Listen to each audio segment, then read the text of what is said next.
While he may not be nearly as iconic as Hulk Hogan, John Cena, The Rock, or even his brother, The Undertaker, Kane is still a true WWE legend. Between all his various characters, the Big Red Machine has wrestled over 2,800 matches in WWE. With such a lengthy career, Kane has been in a lot of good and bad storylines. The worst, or at least the most infamous story that Kane was a part of, involved a girl named Vick. This is not only one of Kane's worst storylines, but one of the worst storylines in WWE history. Why was it so awful? Well, let's find out by starting at the beginning.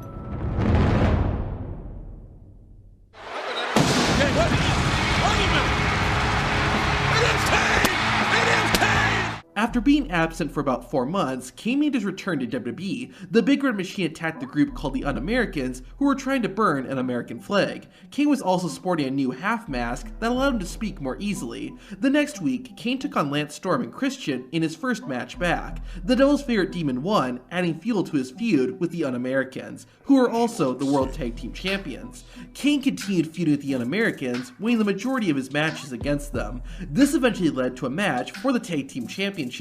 Kane needed a tag team partner though, so he chose fellow masked wrestler, the Hurricane. It was a wise choice, as the two defeated the Un-Americans and became the new World Tag Team Champions. Kane then explained why he chose Hurricane after the match. You want to know why I picked this guy as my tag team partner?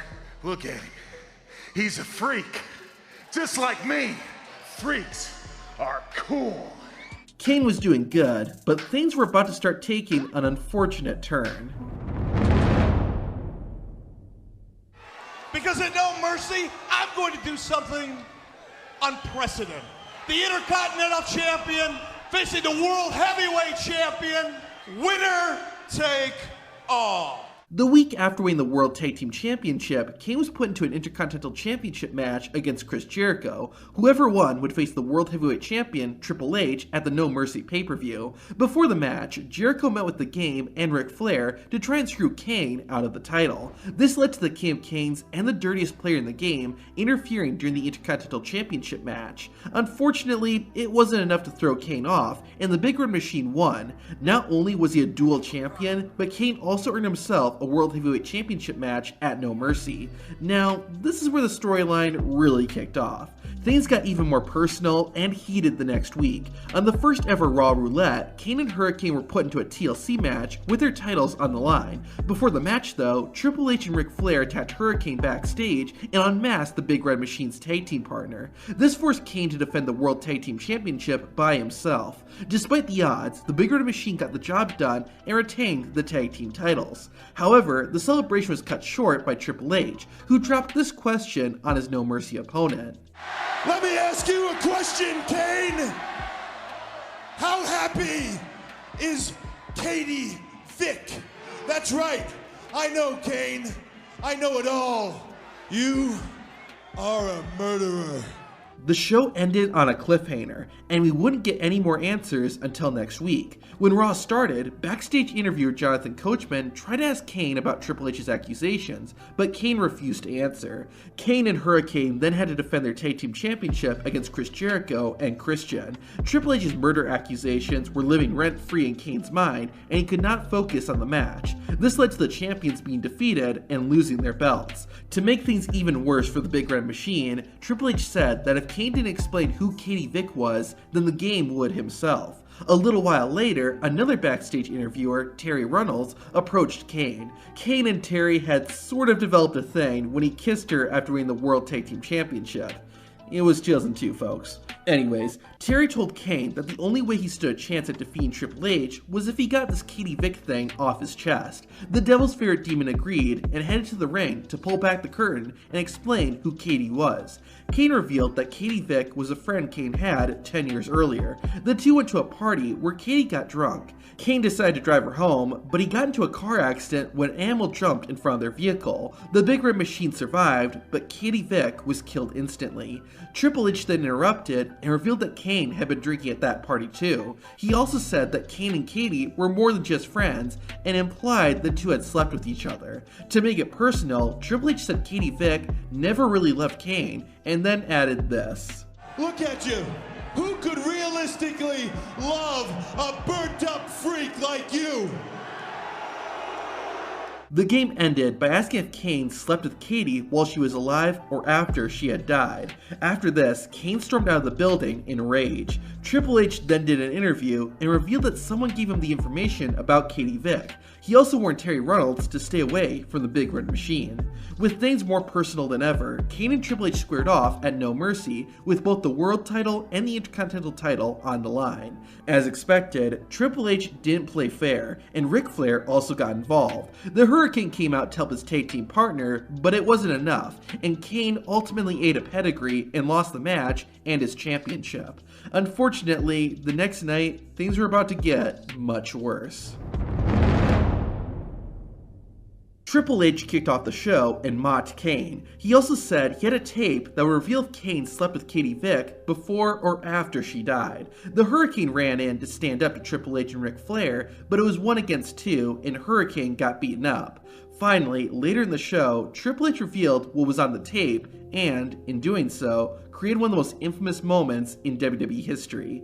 Once the video started playing, we saw Triple H pretending to be Kane as he entered a funeral home. He went over to a mannequin in a casket, which was supposed to be Katie Vick. The game, as Kane, pretended to have a conversation with Katie. He said she caused Kane to get into the accident, and to make things even worse, Triple H took off his shirt and did some demonetization things to the Katie mannequin. Needless to say, but this is one of the worst things WWE has ever done. I really did. I screwed your brains out. Later, Triple H and Kane would meet face to face again in the main event of the show, when they fought in a tag team match also involving RVD and Ric Flair. Kane, of course, was focused on the King of Canes, and this eventually led to the two leaving the ring and brawling backstage.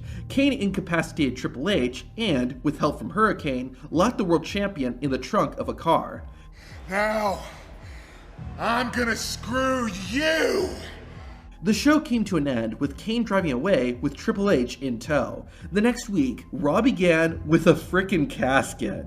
No, as it turned out, Kane had not actually killed Triple H. The game got in the rain and revealed he escaped before Kane drove away. You can actually see the trunk door open when Kane drives away, so good attention to detail. Anyways, Triple H doubled down on a stunt from last week and pulled out the Katie Vick mannequin from the casket. The King of Canes used it to mock Kane some more, saying the Big Red Machine had a small burnt wiener. The moment got stopped by the Hurricane, who said Triple H didn't escape the car and they had footage from the hospital that the game went to that night.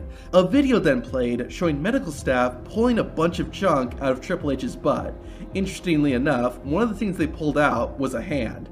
And of course, the last thing that was back there was Triple H's own head. Seeing this, Triple H became irate and destroyed the Katie Vick mannequin. Kane then came out and the two started brawling. It got so bad that a small army was needed to separate them. The Raw general manager, Eric Bischoff, then announced that this had to come to an end and set up a casket match between Kane and Triple H for later that night. A few moments later, we heard, via a secret backstage camera, that Ric Flair wasn't going to be at the show due to the weather, leaving Triple H alone to deal with Kane. Finally, it was main event time. The Big Red Machine started fighting as soon as he got into the ring. Even though the game didn't have Ric Flair by his side, Triple H was still a tough opponent. Thankfully, Kane got some assistance from another one of Triple H's rivals, Shawn Michaels. With help from the Heartbreak Kid, Kane was able to win the match and close the lid on this bizarre storyline. There have been a lot of bad feuds in WWE, but this one stands out. The main reason for that is really because of the funeral home scene. Had that not happened, I don't think the name Katie Vick would be nearly as infamous as it is. Honestly, I like the idea of fleshing out wrestlers and revealing more of their backstory, especially for a character like Kane, but this isn't what I want to see. Apparently, WWE had a wrestler in development called Scott Vick, better known as Sick Boy in WCW. The plan was for Scott Vick to be the older brother of Katie Vick, and this storyline was how Scott would make his debut on the main roster. Unfortunately, the higher-ups weren't impressed with him, and he got fired before appearing on TV. As you may recall, in the storyline, Triple H said that someone gave him the info about Katie Vick. I wonder if that person was supposed to be Scott Vick.